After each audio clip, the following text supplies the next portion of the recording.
로마서 8장 26절에서 30절의 주제는 두 가지가 있습니다. 26절과 27절은 성령의 도우심에 대한 이야기가 나오고요. 28절에서 30절까지는 하나님의 주권적인 계획 가운데 성도의 궁극적인 안전과 그리고 소망이 담겨 있어요. 그래서 보시면 크게 성령의 도우심이 나오고 하나님의 구원 계획이 나오고 세 번째는 성도의 궁극적인 안전과 소망이 나옵니다. 이 불과 5절에 이 엄청난 주제들이 담겨 있어요. 먼저 26절과 27절에 보면 성령의 도우심이 나오고요. 28절에 보시면 우리가 알거니와 하나님을 사랑하는 자 곧 그 뜻대로 부르심을 입은 자들에게는 모든 것이 합력하여 선을 이룬다. 하나님이 합력하여 선을 이루는 게 나오고 29절과 30절에는 하나님의 구원 계획이 나오는데 엄청난 계획이 나오죠. 29절에 미리 아신 자들을 또한 그 아들의 형상을 본받기 위해 미리 정하셨다. 미리 알다는 것은 예지이고요. 미리 정하셨다는 것은 예정입니다. 예정하신 거예요. 미리 아시고 미리 정하셨어요. 그래서 30절에 보면 미리 정하신 자들, 예정된 자들을 부르시고 부르시는 소명이에요. 예정, 소명, 그 다음에 그들을 의롭다 하시고 칭의예요. 의롭다고 하신 그들을 영화롭게 하셨다. 영화가 나와요. 구원의 서정이 다 나와요. 예정, 그 다음에 칭의,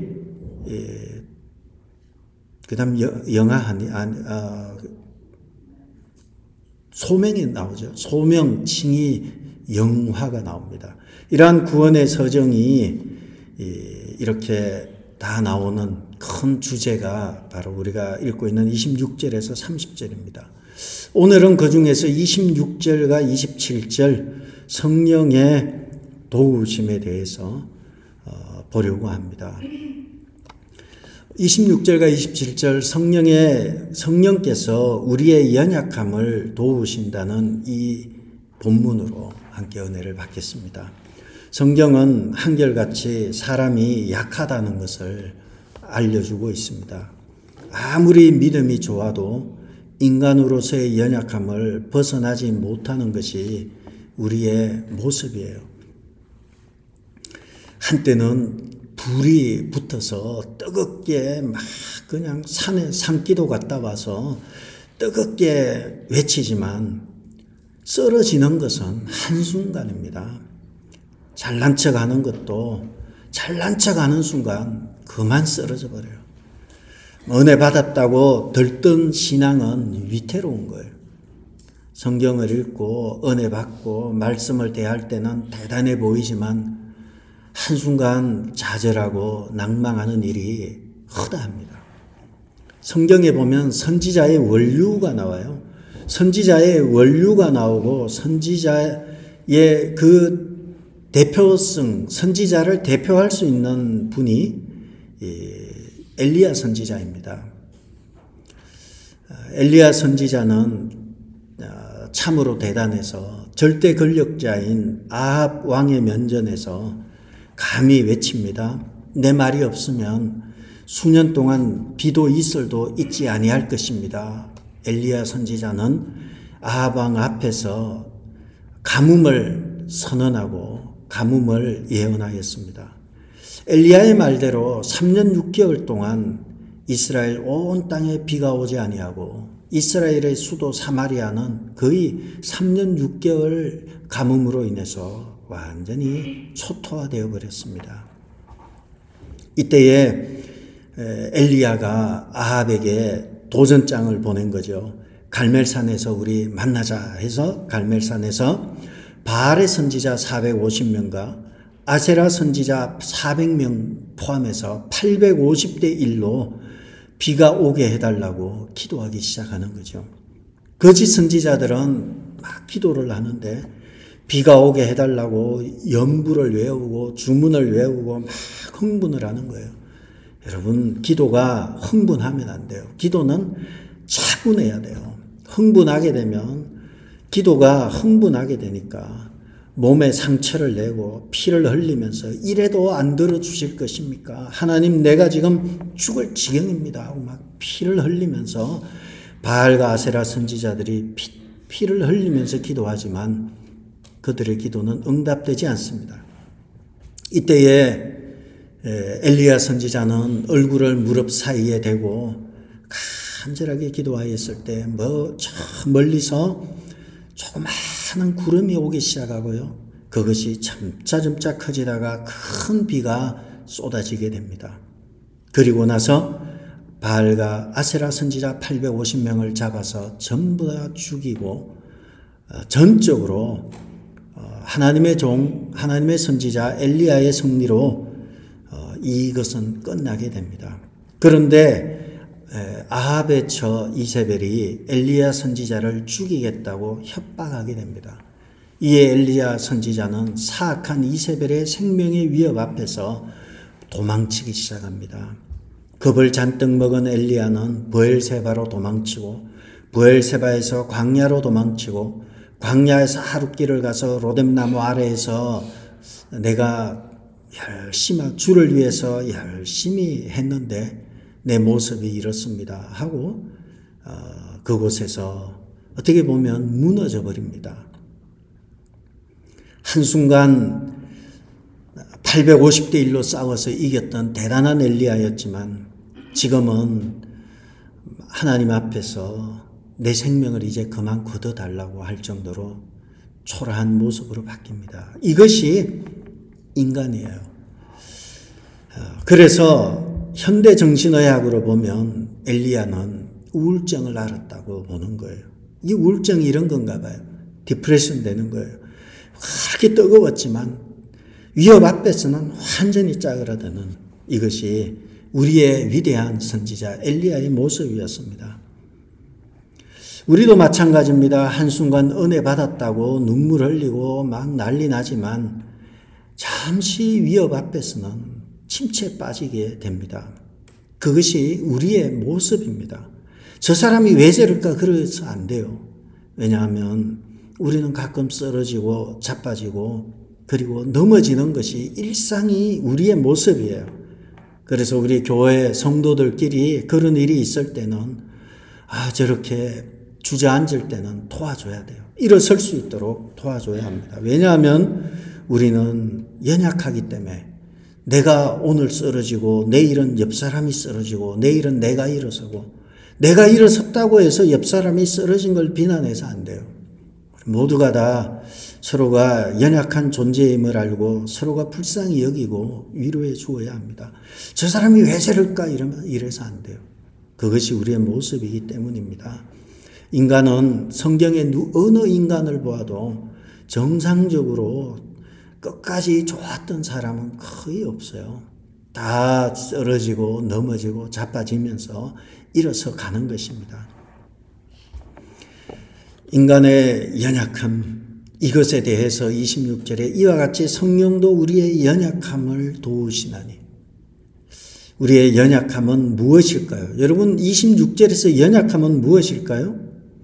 연약함은 우리가 두 가지로 볼 수 있어요. 첫째는 죄와 사망의 영향 아래 있는 인간의 총차적인 연약한 상태, 죄로 망가진 인간 존재의 근본적인 한계를 가진 것이 연약함일 수 있어요. 그러나 이것은 성경적인 총체적인 연약함이라면 오늘 로마서 8장 26절에서는 이 연약함에 대해서 꼭 집어서 얘기하고 있어요. 그 연약함이 무엇일까요? 26절에 힌트가 있어요. 예? 마땅히 빌 바를 알지 못하는 거예요. 기도할 수 없는 거예요. 기도하기에 무엇을 기도해야 될지 어떻게 기도해야 될지 알지 못하는 거예요. 그 연약함이. 우리의 연약함은 무엇을 총체적인 연약함에다가 무엇보다도 우리가 마땅히 기도할 것을 알지 못하는 연약함이에요. 뭘 기도해야 될지 어떻게 해야 될지 알지 못합니다. 그러므로 우리의 연약함은 성령을 머물게 하는 필수 절대적인 조건이에요. 우리가 잘난데 왜 성령이 우리 안에 있겠어요?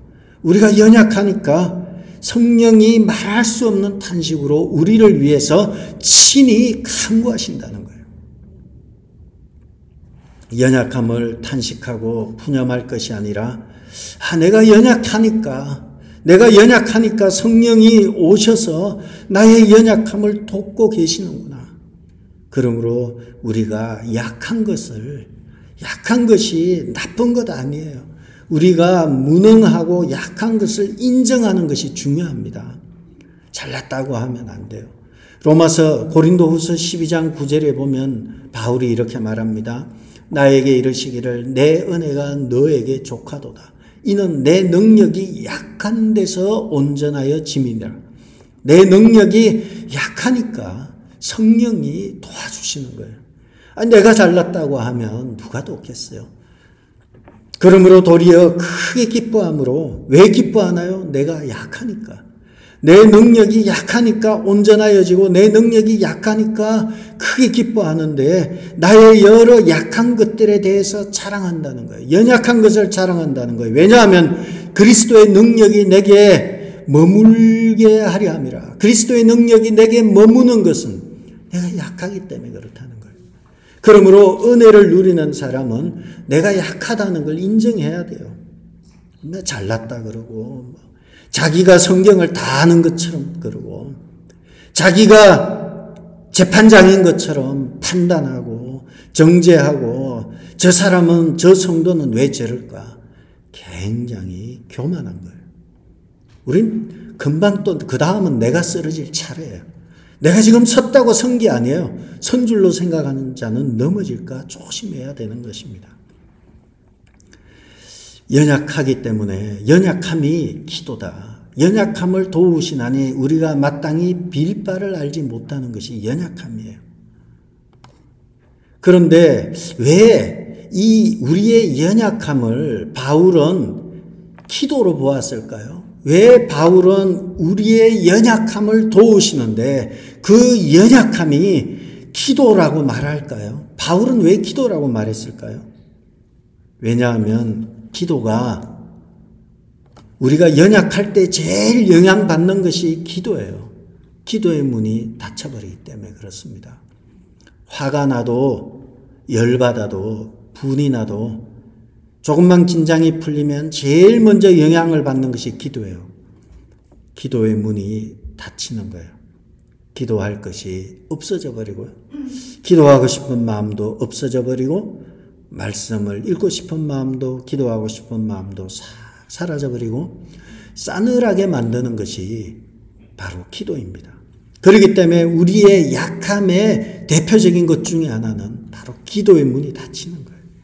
하나님은 성령은 우리의 기도 문이 닫히는 것, 기도가 공격받으면 무너질 것을 아시기 때문에 하나님과의 호흡인 대화인 기도를 도우시기 위해서 성령이 친히 우리를 위하여 간구하신다 말하는 것입니다. 기도라는 약한 고리가 가장 약한 고리는 바로 기도라는 것입니다. 기도가 지장받으면 성령을 통해서 은혜를 받을 수가 없어요. 아무리 부르짖어도 응답이 없어요. 여러분, 제일 세상에서 비참한 것은 말씀을 읽어도 은혜가 없을 뿐만 아니라 기도를 하는데 기도가 꽉 막혀있는 느낌입니다. 이런 의미에서 성령의 도움을 받기 위한 생명줄이 기도입니다. 여러분, 모든 질병이 감기로 오듯이 신앙생활의 적신호는 바로 기도의 감기가 걸릴 때 적신호가 오기 시작합니다.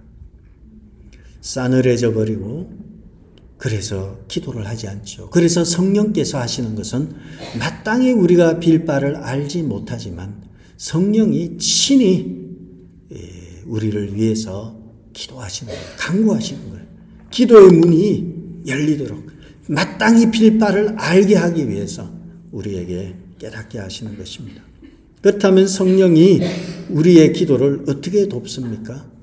어떻게 돕는가 하면 첫 번째 26절에 보면 말할 수 없는 탄식으로 우리를 위하여 친히 간구하시느니라. 말할 수 없는 탄식을 성령이, 오직 성령이 친히 간구하시는데 말할 수 없는 탄식으로, 말할 수 없는 탄식으로 친히 간구하시는 거예요. 누가? 성령이 간구하시는 거예요. 그 다음 여기는 해석이 갈려요. 그런데 갈리는 것도 아니에요. 첫 번째는 성령이 진짜 탄식하시면서 기도하시나, 이런 문제죠. 성령이 진짜 탄식하시나, 아니면 성령이 탄식하시는 것이 아니라 기도하는 우리를 성령이 탄식하도록 하시는 것 아니냐, 이렇게 보는 견해죠. 성령이 탄식하시냐, 아니면 성령이 우리로 하여금 탄식하게 하는가, 두 가지가 다 섞어요. 그래서 우리가 내 안에 탄식이 나오는데 내가 탄식하는 것이 아니라 성령이 나로 하여금 탄식하게 하는 거예요. 그 나로 하여금 성령이 생각나게 하고 깨닫게 하고, 그리고 말씀을 우리로 하여금 깨닫게 하면서 자꾸 끌고 가는 거예요. 어느 날 우리에게 성령이 말할 수 없는 탄식으로 우리에게 가르쳐 주실 때가 있어요. 그래서 우리는 알지 못하지만 주님께서는 이미 알고 계시고 여러분 한 사람 한 사람을 통해서 말씀하기 시작하고요. 그리고 일을 진행해 나가시는 것입니다. 망한 줄 알았지만 망한 게 아니에요. 성령께서 끌고 가시는 거예요. 여러분에게 탄식을 주셔서 여러분에게 어떤 계획을 세우고 기도의 제목을 정하는 것까지도 하나님께서 함께 하시는 것입니다. 그래서 우리가 하나님 앞에서 우리가 죄를 숨기고 아무 문제 없듯이 신앙생활하고 기도할 때 성령이 우리 안에서 탄식하는 거예요. 그 탄식이 내가 하는 것처럼 보이는 거예요. 내가 이러면 안 되는데 하면서 내가 탄식하는데 그것은 성령의 탄식이라는 거예요. 내 안에 계시며 나와 동행하시고 그리고 내 안에 거주하시는 성령이 우리를 위해서 하나님의 보좌 앞에 우리의 기도 제목을 가지고 기도하시는 것입니다. 그러므로 성령께서 우리를 위해 기도하시고요. 동시에 성령은 우리로 하여금 기도할 때 탄식하게 하시는 것입니다. 성령의 탄식이 우리의 탄식으로 느끼게 하시는 것입니다. 때로는 잠을 자는 가운데서 성령이 우리를 깨우시고 탄식해 하실 수 있고요. 때로는 찬송하는 가운데서도 우리로 하여금 막 말씀하실 수 있고요. 때로는 운전을 하고 다니면서 기도하면서 찬양할 때 말할 수 없는 주님의 말씀이 우리에게 다가오고 우리의 이성을 압도하고 끌고 갈 때도 있습니다. 저는 이러한 일들이 성령의 탄식해 하시는 일들이 여러분에게 있을 것이라 확신합니다. 두 번째, 성령이 우리를 어떻게 돕는가 하면 첫 번째는 말할 수 없는 탄식으로 우리의 기도를 돕고요. 두 번째는 성령이 우리에게 이렇게 돕습니다. 27절을 보시면 다 같이 읽어볼까요? 마음을 감찰하신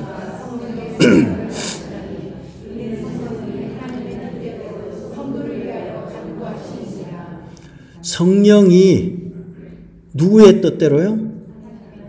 성령이 하나님의 뜻대로 성도를 위하여 간구하시느니라. 줄이면요, 성령이 성도를 위하여 간구하시느니라. 우리가 26절에서는 성령이 말할 수 없는 탄식으로 친히 간구하신다 했고요. 27절에서는 성령이 성도를 위해서 간구하신다고 했어요. 어떻게 해요? 하나님의 뜻대로. 우리가 내 뜻대로 기도하려고 하고 내 방식대로 기도하려고 해요. 그래서 성령의 뜻보다는 내 기준으로 내 소망과 내 야망과 그리고 내 틀 속에 기도하려고 합니다. 그런데 하나님께서는 그렇게 기도하는 것이 아니라 이렇게 기도하는 것이다 하고 우리의 기도 제목을 바꾸어 가시는 거예요. 끌고 가시는 거예요. 기도는 시작은 내 뜻대로 했는데 가다 보니까 기도가 자꾸 바뀌는 거예요. 그리고 마지막에는 하나님의 뜻대로 강구하게 되는 거예요. 성령께서 기도를 돕고 계신 거예요. 성령께서 내 안에 계시고 내주하시며 거주하시는 성령께서 우리의 기도를 돕고 계시는 거예요. 어떻게 해요? 하나님의 뜻대로 기도하도록 돕고 계시는 거예요. 어떻게 이것이 가능한가 하면 마음을 감찰하시는 이가 성령의 생각을 하시는데 성령께서 하나님의 뜻대로 우리를 위해서 간구하신다는 것입니다. 그래서 우리는 내 방식대로 내 뜻대로 기도하는 것 같은데 어느 순간 기도가 막 바뀌기 시작하는 거예요. 그리고 성령께서 끌고 가시기 시작하는 거예요. 보이는 것 같지 않은데 막 끌고 가시고 감동 주시고 은혜를 주시는 것입니다. 성령은 하나님이시기에 하나님의 뜻에 맞는 기도를 우리를 위해서, 성도를 위해서 간구하시는 것입니다. 다시 말하면 내용은 이렇습니다. 성령은, 따라해 볼까요? 성령께서 나를 대신해서 나를 위해서 기도하신다.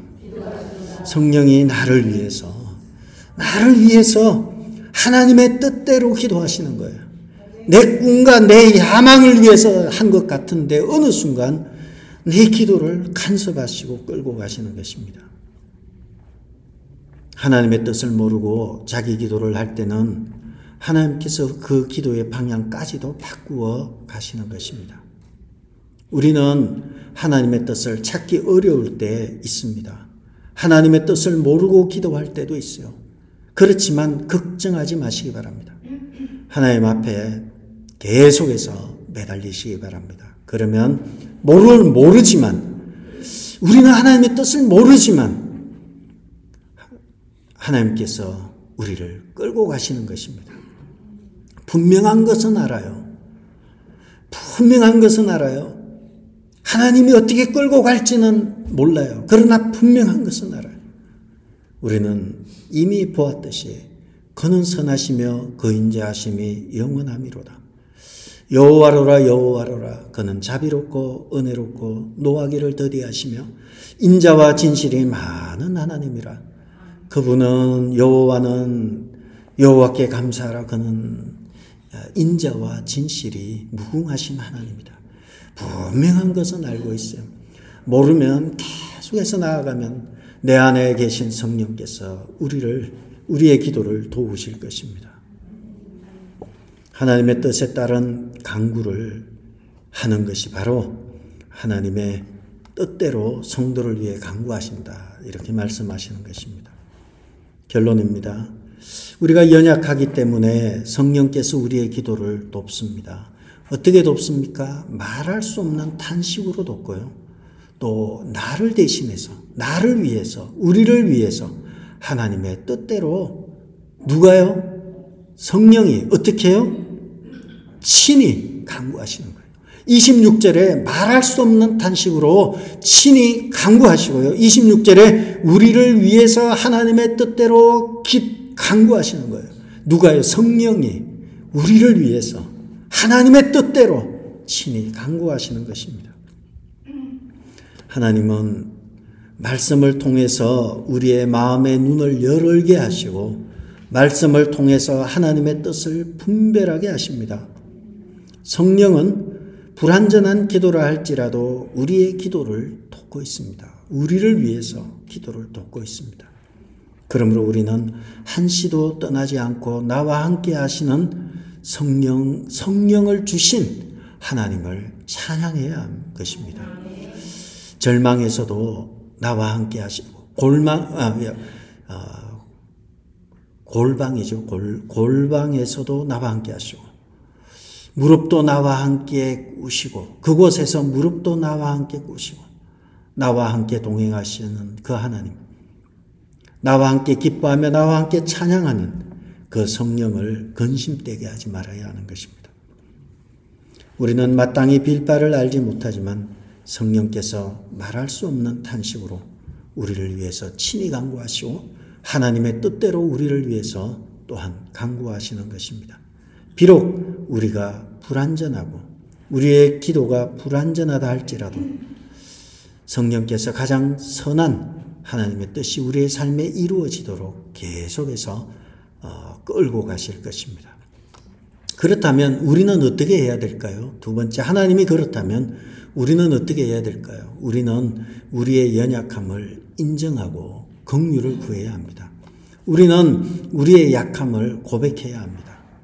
성령이 머물 수 있는 가장 적합한 토양은 이처럼 성령도 우리의 연약함을 도우시나니 우리가 연약하다는 것을 인정해야 돼요. 그래야지 성령이 우리에게 머무실 수 있는 거예요. 성령이 나에게 머물 수 있는 절대적인 필요한 조건은, 그러한 토양은 우리의 연약함을 인정하고 고백하는 것입니다. 우리가 연약함을 인정할 때, 그리고 내 모습이 참 가련하고 초라한 현실을 정직하게 인정할 때 성령이 우리를 도우시는 것입니다. 바울이 이미 말한 대로 내 능력이 약한 데서 완전하여 온전하여 짐이라. 그러므로 도리어 크게 기뻐함으로 나의 여러 약한 것들에 대해서 자랑하리라. 자기의 연약함을 솔직하게 인정할 때 바울에게 도리어 크게 기뻐한다는 거예요. 도리어 나의 약한 것들에 대해서 도리어 크게 기뻐한다는 거예요. 왜냐하면 약한 것들에 대해서 내가 이제 자랑한다는 거예요. 이것이 하나님께서 함께 하신 이유라는 거죠. 히스기야는 이사야 30장 3절에 보면 여호와여 구하옵노니 내가 주 앞에서 진실과 전심으로 행하며 주의 목전에 선하게 행한 것을 기억하옵소서 하고 히스기야가 심히 통곡하니, 히스기야가 심히 통곡하는 거예요. 약함을 고백하는 거예요. 약함을 고백하면서 주여 도와주옵소서. 내가 진실과 전심으로 주의 목전에서 행한 것을 아시지 않습니까? 심히 통곡했다는 것은 약함을 인정했다는 거예요. 주님밖에 답이 없습니다. 인정하였을 때 5절에 보면 히스기야에게 말하죠. 하나님께서 내가 너의 기도를 들었고 너의 눈물을 보았노라. 내가 내 수 안에 15년을 더하고 내 기도와 내 눈물을 내가 보았다. 긍휼을 구할 때, 약함을 인정할 때 성령께서, 하나님께서 함께 하시는 거죠. 우리가 한나의 기도에서 보면 10절에, 사무엘상 1장 10절에 한나가 마음이 괴로워서 여호와께 기도하고 통곡한다는 것도요, 나의 약함을 고백하는 거예요. 내가 할 수 있는 게 아무것도 없어요. 주여 하나님이요, 막 와서 얼마나 통곡을 하는지. 엘리가 말하죠. 14절에 내가 언제까지 취하여 있겠느냐. 포도주를 끊으라. 술 그만 먹으라. 왜 행설수설하느냐. 그 정도로 그는 하나님 앞에 긍휼을 구했어요. 하나님께서 그 기도를 들으시고 그에게 사무엘을 허락하시게 됩니다. 하나님 앞에서 울면 우리는 세상에서 울지 않습니다. 하나님 앞에 무릎 꿇으면 우리는 세상에서 무릎 꿇는 일이 없어요. 하나님 앞에 울고 하나님 앞에 무릎 꿇고 하나님 앞에 긍휼을 구하면 하나님의 은혜가 우리에게 임합니다. 성령이 우리에게 함께 하시고 은혜를 주십니다. 하나님 앞에 긍휼을 구하고 우리의 약함을 인정하고 나아가는 여러분들 되셔서 매일매일 살아갈 때 하나님의 평화, 샬롬이 여러분의 삶 가운데 있고 늘 승리하는 여러분 되기를 주의 이름으로 축복합니다. 기도하겠습니다. 아버지 하나님, 우리의 성령이, 이처럼 성령이 우리의 연약함을 도우시나니 오직 성령이 말할 수 없는 탄식으로 우리를 위하여 친히 간구하시나니라. 아버지 하나님이여, 우리의 연약함을 고백합니다. 주님, 우리를 불쌍히 여겨주시고 긍휼히 여겨주시옵소서. 아버지 하나님이여, 주님과 동행하기 원하고 성령의 인도함을 따라 기도하기 원하고 성령의 인도함을 따라 하루하루 살기 원합니다. 주여, 우리를 불쌍히 여기시고 긍휼히 여겨 주옵소서. 오늘 이번 한 주도 살아갈 때 주님과 동행하며 성령을 근심되게 하지 아니하며 승리하며 살아가는 저희들 되게 도와주옵소서. 예수님의 이름으로 기도드렸습니다. 아멘.